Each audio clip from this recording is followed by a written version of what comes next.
مولانا اشفاق احمد سعیدی دامت برکاتہم العالیہ،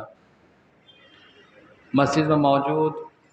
جملہ حاضرین و سامعین کرام، السلام علیکم ورحمۃ اللہ وبرکاتہ۔ اللہ تعالیٰ کا بے پناہ احسان ہے کہ اللہ تبارک و تعالیٰ نے ہمیں اپنی جناب میں سجدہ ریز ہونے کی توفیق عطا فرمائی۔ اللہ رب العزت کی بارگاہ میں دعا ہے کہ اللہ تعالیٰ ہمارا سجدہ کرنا اپنی بارگاہ میں مقبول فرما اور ہمیشہ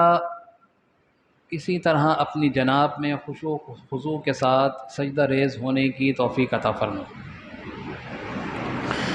حاضرین کرام، سلسلہ وار درس قرآن جو ہر اتوار بعد نماز ظہر جامع مسجد ویسا کرنی میں منعقد کیا جاتا ہے، الحمدللہ جاری و ساری ہے، اور ہم سورہ آل عمران جو قرآن پاک میں اللہ تعالی نے نازل فرمائی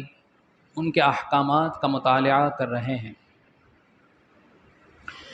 یہ جو آیت کریمہ میں نے آپ کے سامنے تلاوت کرنے کا شرف حاصل کیا، اس آیت کریمہ میں اللہ تعالیٰ ارشاد فرما رہا ہے کہ ان اللہ اصطفیٰ آدم و نوح و آل ابراہیم و آل عمران علی العالمین، کہ بے شک اللہ تعالیٰ نے اصطفیٰ چن لیا ہے، چھانٹ لیا ہے، مخصوص کر لیا ہے آدم علیہ السلام کو، ونوحًا اور نوح علیہ السلام کو، وآل ابراہیم اور ابراہیم علیہ السلام کی آل کو، وآل عمران اور عمران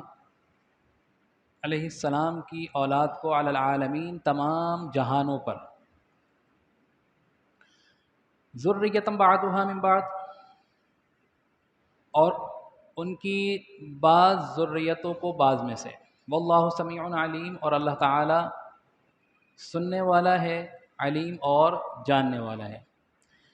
یہ تو آیت کریمہ میں نے آپ کے سامنے تلاوت کرنے کا شرف حاصل کیا، انہی کے متعلق اللہ تعالیٰ کے احکامات کو سمجھیں گے۔ اس سے پہلے اللہ تعالیٰ نے سورہ آل عمران میں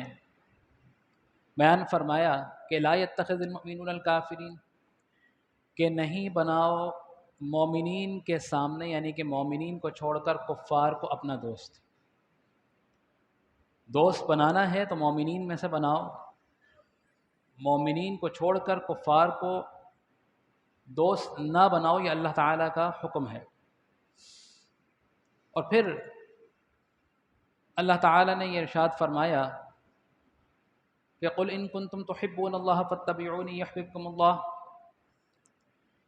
کہ محبوب آپ فرما دیجئے کہ جو لوگ یہ دعویٰ کرتے ہیں کہ وہ اللہ تعالیٰ کو اپنا محبوب رکھتے ہیں، تو آپ ان سے یہ فرما دیجئے کہ اللہ تعالیٰ کو محبوب رکھنے کی جو دلیل ہے وہ یہ ہے کہ اللہ تعالیٰ کو وہی محبوب رکھتا ہے جو آپ صلی اللہ تعالی علیہ وسلم کی اطاعت کرتا ہے، اور جس نے آپ صلی اللہ تعالی علیہ وسلم کی اطاعت نہیں کی تو وہ جو یہ دعویٰ کرتا ہے کہ وہ اللہ تعالیٰ کو اپنا محبوب رکھتا ہے تو وہ اس دعوے میں جھوٹا ہے۔ تو لہٰذا اللہ تعالیٰ کو محبوب رکھنے کی دلیل کیا ہے؟ حضور علیہ السلام کی اطاعت ہے اور حضور علیہ السلام کی اتباع ہے،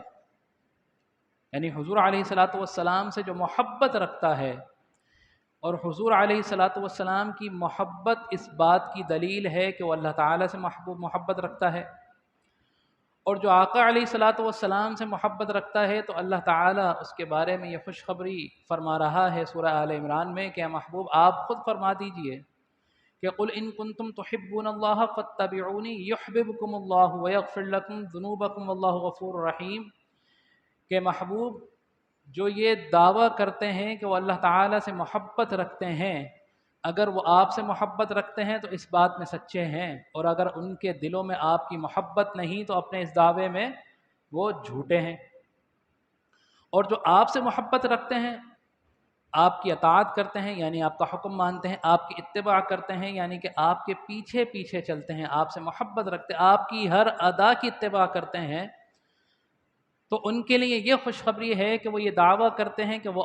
وہ اللہ تعالیٰ کو اپنا محبوب بنا لیں گے۔ اللہ تعالیٰ دعویٰ فرما رہا ہے کہ وہ کیا بنائیں گے، میں اللہ ہو کر ان کو اپنا محبوب بنا لوں گا۔ اللہ خود ان کو اپنا محبوب بنا لے گا، شرط کیا ہے کہ میرے محبوب کی اطاعت اور میرے محبوب کی اتباع، یہ شرط ہے۔ اگر آپ نے ان شرائط کو اپنا لیا تو اللہ تعالیٰ آپ کو اپنا محبوب بنا لے گا، اور جب کسی کا کوئی محبوب ہوتا ہے تو اس کی غلطیوں کو، اس کی خامیوں کو معاف فرما دیتا ہے۔ اسی طرح دوسری اگلے حصے میں اللہ تعالیٰ ارشاد فرما رہا ہے کہ یغفر لکم ذنوبکم واللہ غفور رحیم، اور جب اللہ تعالیٰ